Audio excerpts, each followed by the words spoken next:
we are in my kitchen about to head down to the Floridian, and it's gonna be stunning. I'm so excited. I'm going to be meeting another really great coach down there, Claude Harmon III. So his dad, Butch Harmon, was Tiger's coach, and he himself was Brooks' coach, Ricky Fowler's coach, and players like that. So I'm super excited to compare notes. I'm also going to put my own swing on the Butcher's block. So this is going to be a plot twist because we're switching things up and I'm going to be the student this time. And I am feeling the nerves, let me tell you. So I need to get ready. We all know that world-class performance actually doesn't start just on the mat and doesn't start with your golf swing. In fact, it starts with your nutrition. So here we go. Some of the good stuff. So in case I can't swing the club well tomorrow, at least I'll be able to have that excuse to say, look, at least I ate and drank the right things. So we tried, don't we all? All right, let's jump in the car. I need to stay awake. So this stuff is really gonna help me. 3 hours of a drive. Let's go.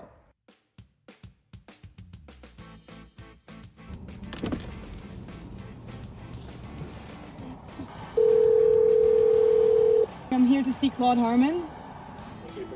Thank you.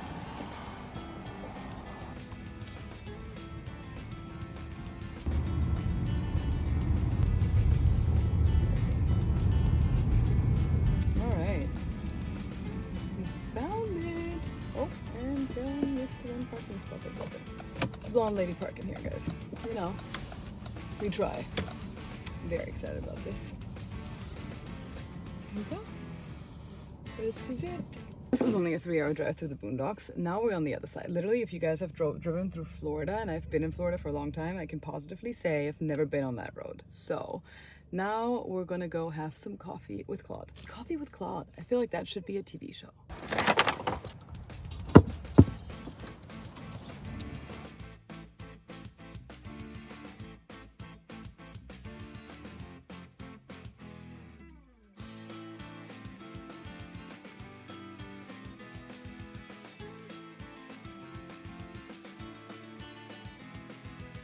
I need a snack. And I also need to restore my swing. I need to restore it before Claude gets here. I'm finally gonna be in you guys' shoes, taking a lesson with an incredible coach. I've had many lessons in my life. This is an insane facility, and I'm so excited to kind of put myself back into your shoes and see what Claude has to say about my swing. So yeah, I'll take all the restore I can get. Hi everybody, we are here at the Floridian with Claude Harmon. Thank you so much for taking the time. And today we're here to talk a little bit about what amateurs can learn from coaches like yourself. What can amateurs take away from how pros approach the game? I just don't think the average golfer is playing golf. They're constantly worried about their golf swing and they're worried about technique. And I think when you're watching golf on TV, watch how these players manage themselves on the golf course. I mean, tour players make bogey 80% of the time when they get in trouble off the tee. Not pars, not birdies. So they're making bogeys a lot, and that's fine. And I think when you're watching golf on television, watch how these players are managing themselves around the golf course, because the way they swing the golf club might not be easy for you to do, or you might not physically be able to do that. Yeah, absolutely. And that ties into something that I think Tiger and Jack go back to a lot with their pre-shot routine. If you look at their pre-shot routines, they're very consistent. You can't really control the outcome of every shot, or we think we can, but truly we can't, so much as to what we can control, which is what we do before the shot and what we do when we handle ourselves on the golf course. I think most golfers are very outcome oriented. They're worried about where the golf ball is going, but they don't really think about the process or the formula or the recipe that goes in to hitting the shot that they're trying to hit. So on the golf course, when things go wrong, they just panic and then start trying a bunch of different things. And the average golfer, when they watch television, they're very skewed on yardages. I think the average golfer is very influenced by television, and they don't really have a good understanding as to what they do or how far they hit their clubs. They hear these kind of terms on par threes, you know, goes down to John Wood. What's he got down there, John? Well, he's got 185 and he's going to hit this club. And I think we forget when we're watching the best players in the world, they're the best players in the world. And club selection sometimes is something that I think the average golfer struggles with. Tour players rarely go to the golf course trying multiple things on the golf course. They're going to go to the golf course with whatever they're working on, and they're going to stick with that. Yep. The average handicap golfer works on something on the range, it doesn't really work on the range, they go to the golf course, it doesn't work on the golf course, and then they throw it out. So they're experimenting on the golf course. They're constantly thinking about their golf swing and their technique, and they're not actually thinking about playing the game of golf. And there's two things that we do. We practice golf, and then on the golf course we play golf. But I think most golfers are far more focused on their practice than they are in playing the game of golf. And I think it's important to remember, golf is a game. Absolutely. They give you a scorecard. They tell you what the rules are. Yeah. The rules never change. The scorecard never changes.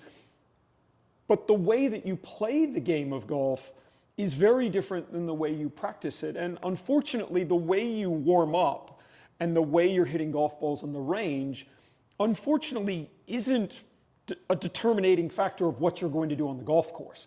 And I think, so having the thought process of, okay, I practice on the driving range, but I play on the golf course. And when I'm on the golf course, regardless of how I'm hitting it, what shape I'm hitting it, what direction it's going, whatever, I still have to fundamentally go out and try and play the game. Absolutely. By the rules of the game. And if you look at a scorecard, the reason why there's only a tiny little box to put the score, there isn't any description. No pictures on the There's scorecard, none. which is good for a lot of and us. so you could drive it right down the middle of the fairway, hit it to 20 feet, miss that putt and make a par. I could snap hook one in the trees, chip it out, chip it to the front of the green, and then hole a wedge shot or a bunker shot, and we could make the same score. Yeah. The way we went about doing that is vastly different. But the only thing that matters is the score that you put on the scorecard. So I think when you're watching the best players in the world on any of the tours that they play on, look at how they're playing, look at the thought process. Don't just necessarily look at the golf swings. Speaking about performance, and Claude was just referring to the whole picture. It's not just the golf swing. And us as coaches and good players, we look at things very technically when we have to, but there's so much of a bigger picture to this. And talking about the recipe you mentioned, I think I want to bring in For Wellness quickly, because that is a great brand that we both love very much and that we also recommend to our students and we take ourselves every morning. Claude, tell me a little bit about what it did for you and how you use it. Well, I've been lucky enough to spend time around Phil Mickelson and Dave Phillips from the Titleist Performance Institute, and they're kind of the guys behind this. And in talking to them and in talking to Phil about the science behind it, the recovery gummies, I mean, the players that I work with, they keep it in their bags. The caddies use it. And I think what you're doing on the golf course from a recovery standpoint, I mean, we all know that drinking water on the golf course is important, staying hydrated, staying fueled up on the golf course. And it's something that I think a lot of players don't do. No. And it's sometimes something that we have to sit down with our competitive golfers and say, listen, you're making mistakes on the golf course. You're making mistakes late in the round. How much are you eating on the golf course? Yeah. Having this stuff in your bag, having it on the golf course, using it on the front nine, using it on the back nine. And what we don't want to do, and I think what everybody does in hydration, in trying to have food, is you wait until you're dehydrated. You wait until you feel like you're out of energy. Make sure you're eating at these times so that you don't get into a situation to where you're kind of brain dead because you haven't had any water or you haven't had any hydration or you haven't had any fuel in your body. And on the back nine, you start making bad decisions. We see that a lot of times. And we have had players say, let's change what you're doing from a hydration and from a fuel standpoint on the golf course. And we see a difference in the performance. Yeah, absolutely. And when you feel it, it's generally too late, guys. That's when it's too late. That's you when start to feel like you're thirsty. If you start to feel like you're hungry or getting a little low on energy and fuel, you're in a deficit and it's late now. So you want to stay on top of this. And I think you can just have this type of stuff in your bag. It's a good habit. I was always a big Starbucks guy. I'd go to Starbucks every day. And this has helped me get not only off of going to Starbucks, but I've stopped having dairy in my coffee. I put the good stuff in.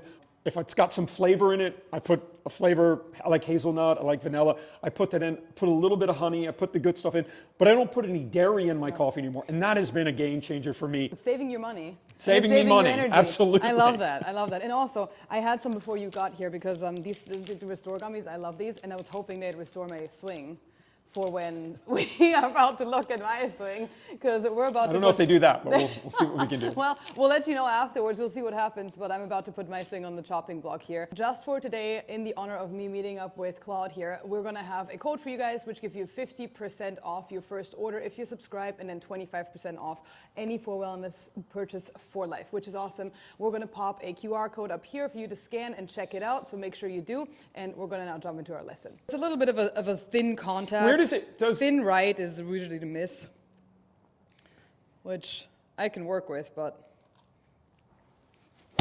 What shape do you like to Fade. play? Always fade. You like to fade it? Yep. If you look at the monitor, if you didn't know this was you, you're gonna have to do a lot to get the path more this way. And Yep. what we typically see with people that get a little bit neutral on the downswing when Yeah. they're trying to fade it, they know that the ball isn't starting left enough. It's a little bit thin. The miss will be a little bit to the right.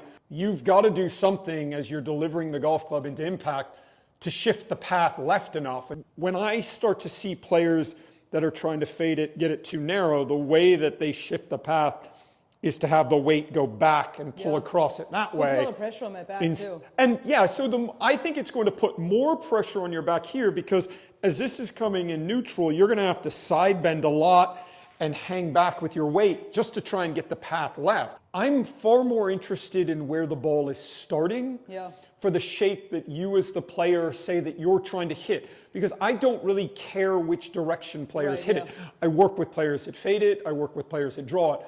But if you're going to fade the golf ball or draw the golf ball, if you're going to draw it, the golf ball has to consistently start right of the target. If you're going to fade the golf ball has to consistently start left. Take your setup, go to the top of your backswing. So feeling like the club head on the downswing is going to get more in front of your hands than being back in here behind your hands. This is a great position if you're trying to draw it, but if you're trying to fade it, trying to feel like this is more up in here. And it's so interesting, even myself who knows so much about the golf swing, feeling real and putting it on video, you know, and I'm like, oh, I've always hit a fade, and now I'm a little bit stuck, and I think that's where I am. I'm stuck between a draw and a fade. I can't hit both, and I want to hit a fade, but for some reason, my club's not coming into the ball. Okay, but if you look at that image from top down, and I tell you this person is from this position with the golf club coming from the inside down in here. If I tell you the person now has to start the golf ball it's tough. left over here, you are going to have to do, because the club isn't out here. It's back in here, shallowing out and being underneath and stuff like that. So maybe I should have said I'm trying to hit a draw from the beginning. So if you're trying to fade it, just try and feel like the club gets a little bit back more in front of you on the downswing and not so far behind you. And think about where the golf ball is starting. That was a better starting direction. As opposed to where it's going to finish. So if you can consistently start the golf ball left, you can then start to manage the face a little bit better too. There it is. We just go ahead and put this box down here. Obviously, your goal is going to be to try and get the club back on the other side. Hang on one second. Get it back on the other side of that box on the downswing. That was way different. The average golfer slices the golf ball because they get way in front of it and come over the top of it and then bail out. So when you're trying to draw it, the other reason, and I think it's a common miss for people that are a little bit too neutral trying to hit a fade. It gets a little bit thin, it gets a little bit off the bottom, so then the body is going back. What I like about the move that you just had on the last one is you're a lot more forward on the downswing through impact. So again, it's a big difference it doesn't seem like a big difference, but if you look at where that angle of the club is there, versus where that is there, it's going to be easier for you to start the golf ball left from here than it is there. And so a good drill to do, and I stole this drill, I think I stole it from Cameron McCormack, who I'm a huge fan of. Sorry, and Cameron. it's a 3-ball challenge, right? So you've got 10 balls. There's 3 points available for every ball. And you're going to be doing two things. Work on your technique, work on these feelings. So in your case, right, the feeling of the club being a little bit underneath you, trying to hit the fade, work your technique, the drills, the feels, get the club more, whatever that is. And then say, in a practice scenario, okay, I've worked on my technique for a half an hour now. Now I'm going to work on my execution. I'm going to pick a target out. I'm going to give myself a barrier flag left of it, however much space I want with that. And I've got 10 balls. And there's 30 points available, and there's 3 points available for each ball. You get 1 point if you hit the golf ball solid, okay? Your version of solid, everyone kind of knows what a solid shot is for that. You get a point if the ball starts in your launch window, and then you get a point if it curves and stays in your launch window. So if you're trying to hit a fade, your target and your barrier, it's got to start in there. Work on that, figure out how many points you get, and then evaluate and say, okay, what was the issue? Was the contact the issue? Was it club face control, not having the ability to keep my golf ball in a specific area? Was it me not being able to start my golf? Then go back into technique, go back, work on your drills, work on your mechanics, then get back into testing what you're doing to see if anything that you're working on is going to affect what the golf ball is doing when you're not working on your technique. Yeah. And so that balance of constantly practicing to where I'm working on my drills, I'm working on my technique, I'm working on the fundamentals of my golf swing. Now let me get into another bucket or another room and say, okay, let me pick out some targets. Let me give myself, I've got to hit 10 balls on this green, whatever it is. What most golfers, I think, do, and I think the struggle is they practice on the driving range, and then the test is when they go to the golf course. Yeah. What you want to be doing in practice is testing what you're doing from a technique standpoint in a practice environment to see if any of it works. So let's exaggerate this, and you're now going to try and feel like you're swinging along the line of that box. Let me film this one for you. So let's really exaggerate this out to in feeling. Yeah, that was better. You know, it's funny because when I did Q school first year, right after I finished college, my only swing thought, and I came out of college very much exhausted, burned out. I told my parents, I can't do this. I can't go on tour. I'm done. That's it. I'm dead. And then they said, oh no, just go ahead and try it. This is what you wanted to do. So I went ahead and tried it. Qualified for the U.S. Amateur that summer. Played the U.S. Amateur. Played pretty well. And then went to first stage and I played great. I made it all the way to final stage of LPGA, which I never thought I was going to. But my whole point is my swing thought was out to in. That was literally trying to hit a fade. That's all I did. My entire year, just out to in. And it was so simple, but it's how I played my best golf. It's funny to be in the position of a student again, to really start thinking about my swing, really start thinking, what am I feeling? Because when you said release it, I really felt like I was letting the club release, but I was expecting it to go left in my mind. But if the path is left, so in an ideal world, like if you ever have a chance to get on a launch monitor, right? Yep. In an ideal world, we would like the path and the face to both be going in the same direction. Yep. And then we would like the path number.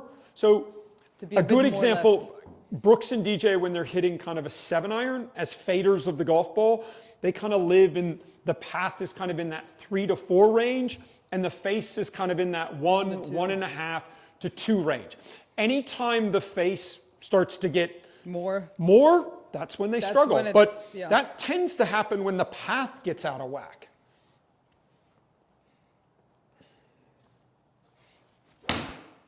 Better.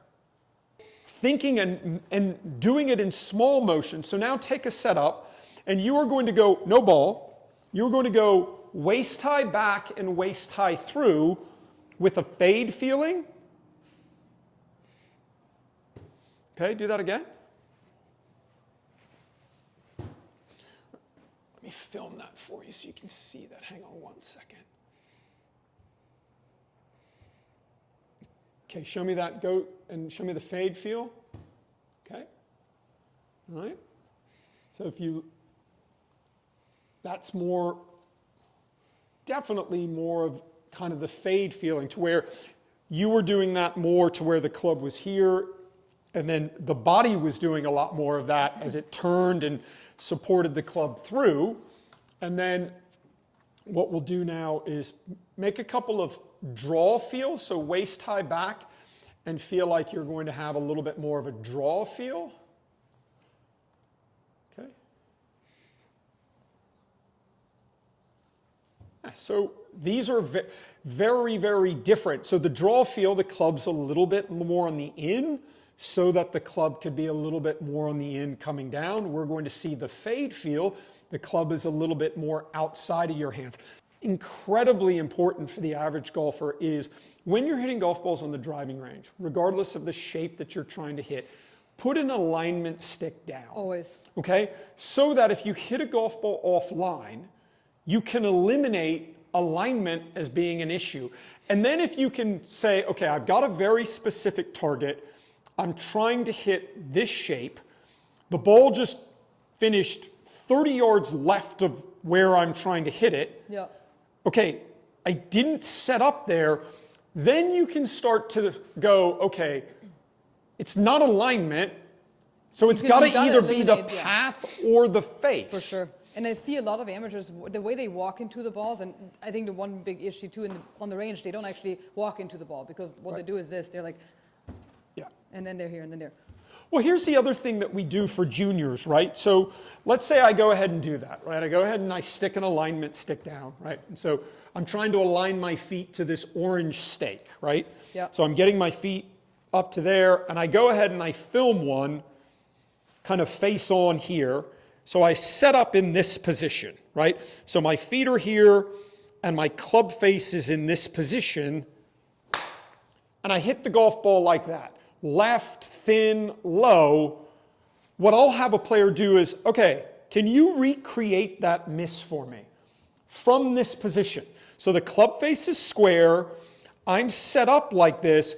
You just hit one that is low. It started left and it was going left. From this setup position, which is square feet, square club face, square hips, square shoulders, what would you have to do from this position to get the golf ball to go over there? Now, if you told me to recreate that, the easiest thing for me to do would just be to close the face and swing, and that's the ball going in that direction.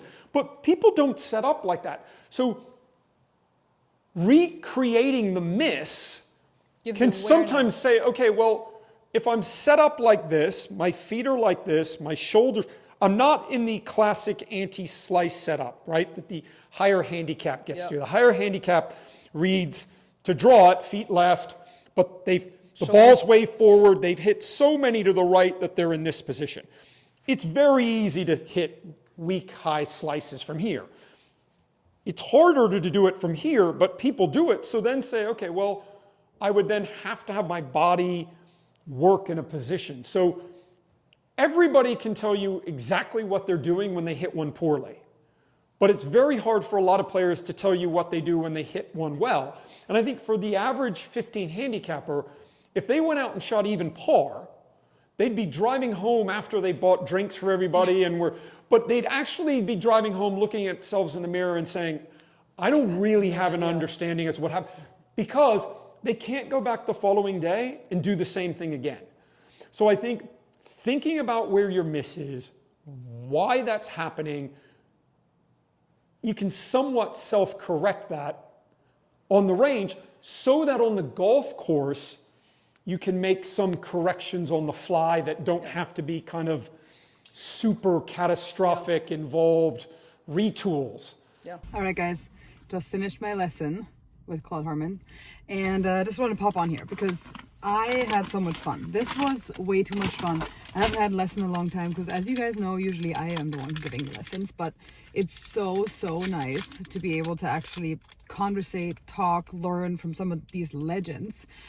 He's working with Dustin Johnson, he's working with Ricky Fowler, he's working with so many of the great players, and there's just so much to learn, so much to know, and so much to take away from it. And, you know, most importantly, every time I talk to amazing coaches like this, the one key thing that I see in all of them, and everybody teaches a bit differently, of course, they're all very simplistic. Their approach is simplistic because golf is so hard and it's never this really complicated, convoluted conversation and difficult positions and this and that.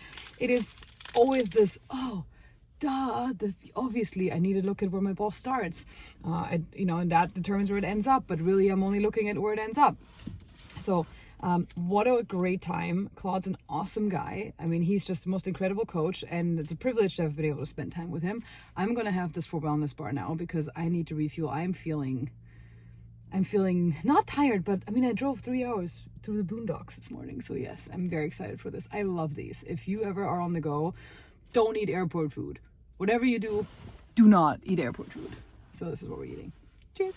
Also, in honor of my meetup and lesson with Claude today for you guys, I have a code. It's Carolyn50, 50% off all 4 wellness supplements and brownie bites. These are my absolute favorites. They're so good. Superfood bites.